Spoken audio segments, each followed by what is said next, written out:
Hello everyone, कैसे हैं आप लोग। आई होप कि आप लोग ठीक होंगे और अपनी पढ़ाई अच्छी तरीके से कर रहे होंगे फॉर ACC 131 एंड ACC 132 के लिए। तो यार, अपनी फ्री वीडियो सीरीज़ को आगे बढ़ाते हुए हम लोग आ पहुँचे हैं इंडियन हिस्ट्री के इम्पोर्टेंट MCQ क्वेश्चंस के ऊपर।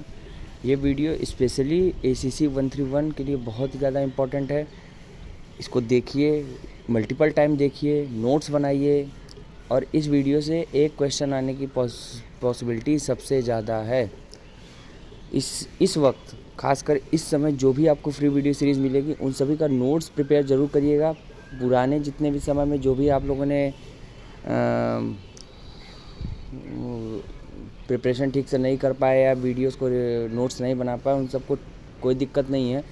बट लेकिन अब से आप लोग लग जाइए और जितने भी फ्री वीडियो सीरीज़ आपको मिले उनमें जो भी MCQ क्वेश्चंस बनाए जाते हैं, जो भी एक्सप्लेनेशन दी जाती है, उससे 2-3 क्वेश्चन भी फॉर्म किए जा सकते हैं। तो आप लोग इस हिसाब से हर वीडियोस को लीजिएगा। This video is presented by ACC defence academy. Let's start this video.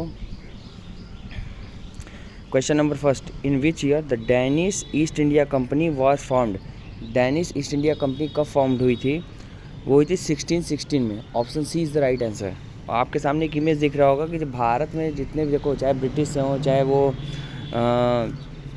Portuguese हो, डच हो, ईस्ट इंडिया कंपनी हो, फ्रेंच हो, डैनिश हो, ये सब क्या ट्रेड के करने के लिए आए थे, क्योंकि भारत रॉ मटेरियल का उस समय सबसे बड़ा, कच्चा माल का सबसे बड़ा उत्पादक था। तो जो ट्रेडर्स आए थे फॉरेन यूरोपियंस, वो लोग यहाँ से कच्चा माल ले जाके अपने देश में उसका मैन्युफैक्चरिंग करते थे और फिर उसे हमारे ही देश में ला के बेचते थे।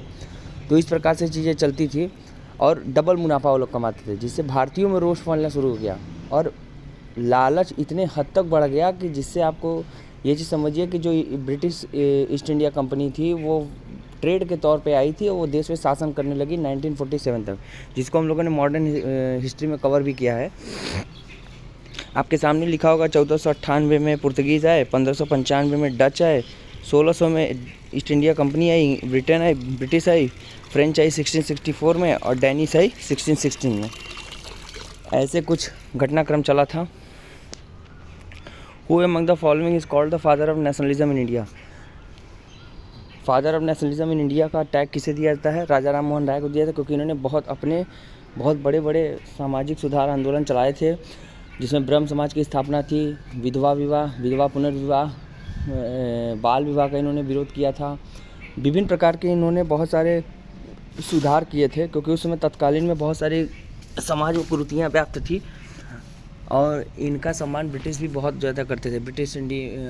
जो ब्रिटिश गवर्नमेंट थी इंग्लैंड की, वो इनकी बहुत ज़्यादा सम्मान करते थे। इनके दिए गए रिकमेंडेशन को ये लोग फॉलो भी करते थे।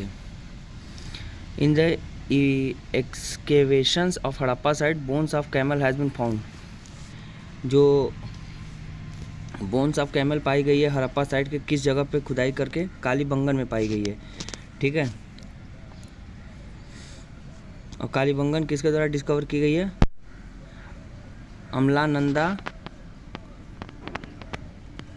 अमलानादा Ghosh.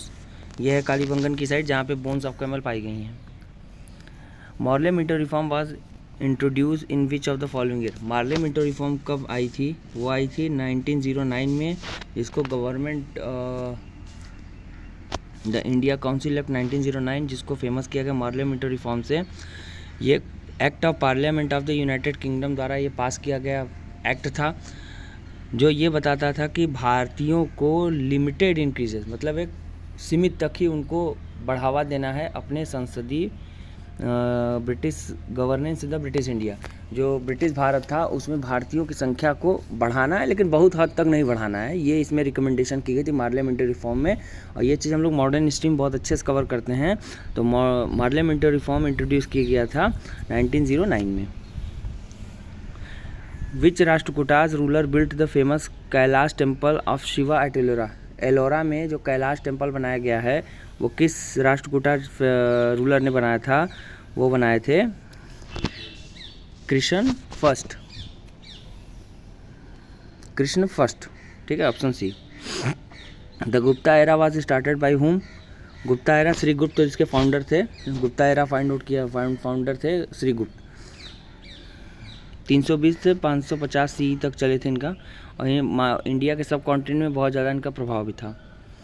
During Akbar reign the Mahabharata was translated into Persian and in known as, जो अकबर के रीजन में महाभारत का पर्शियन में ट्रांसलेट किया गया था, इसको जाना जाता है राम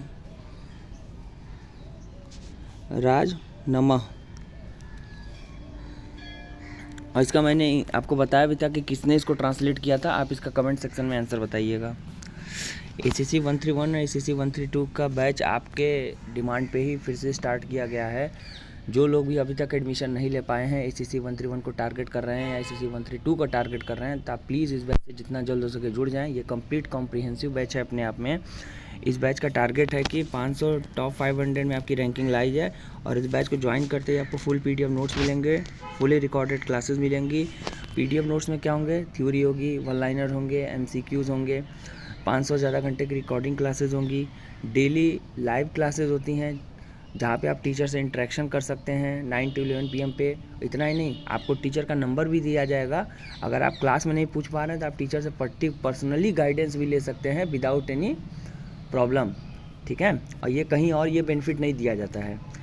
वीकली मॉक टेस्ट होते हैं, PYQ को सॉल्व कराए जाते हैं लाइव क्लास में भी, as well as recorded lecture में भी आपको PYQ मिलेंगे।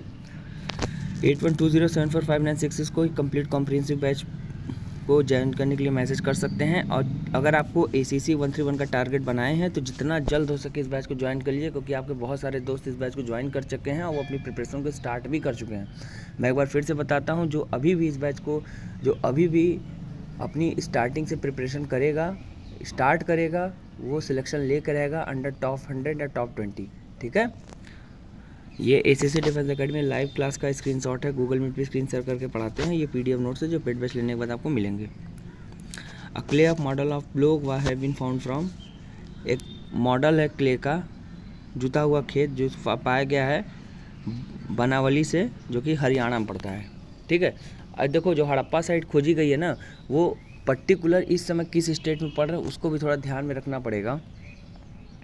What was the name of the first newspaper to announce the partition of Bengal on July 6 of 1905?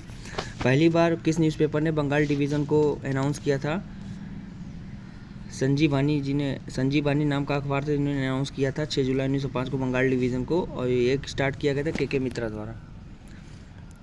उस समय तो कोई इतना इंटरनेट और नेट तो था नहीं, तो जो भी न्यूज़ मिलती थी तो न्यूज़पेपर से ही मिलती थी, तो उतना प्रिंटिंग प्रेस वाले भी बहुत फ्रीडम नहीं थी उनको, तो वो लोग छुप छुपा के ही लिखते थे, तो जिससे लोगों को पता चलता था और जो मूवमेंट चलने लगते थे। Who was the viceroy at the time of the quit India movement?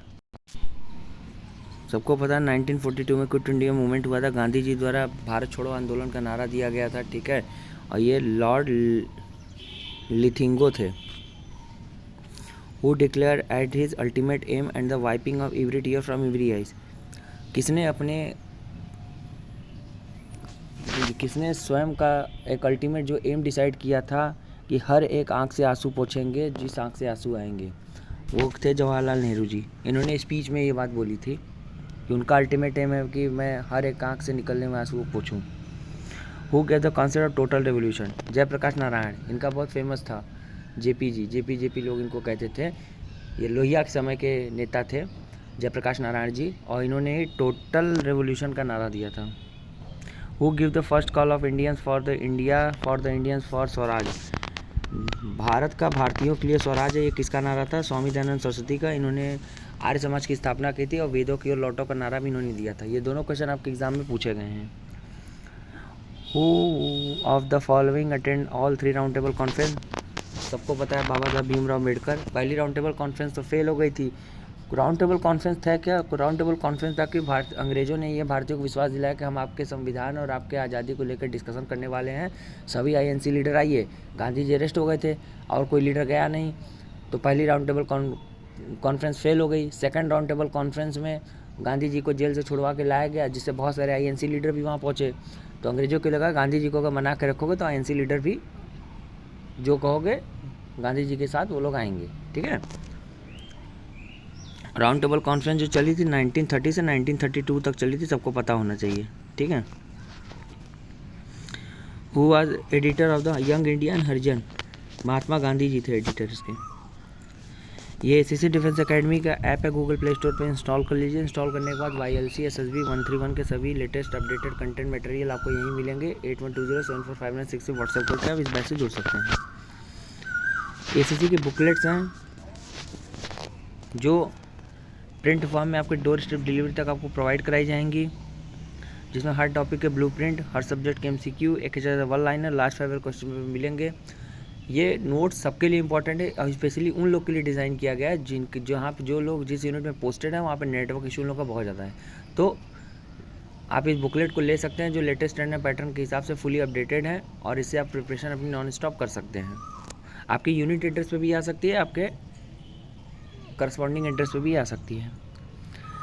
ये एसीसी डिफेंस एकेडमी का यूट्यूब चैनल, इसको सब्सक्राइब कर लीजिए, बेल आइकन ऑन कर लीजिए सभी फ्री वीडियो सीरीज़ पाने के लिए और लेटेस्ट अपडेट एग्जाम रिलेटेड पाने के लिए इस चैनल सब्सक्राइब कर लीजिए। वीडियो पसंद आए तो वीडियो लाइक करिए, चैनल सब्सक्राइब करिए, वीडियो शेयर करिए। मिलते हैं नेक्स्ट वीडियो में। Goodbye, take care, stay tuned with us.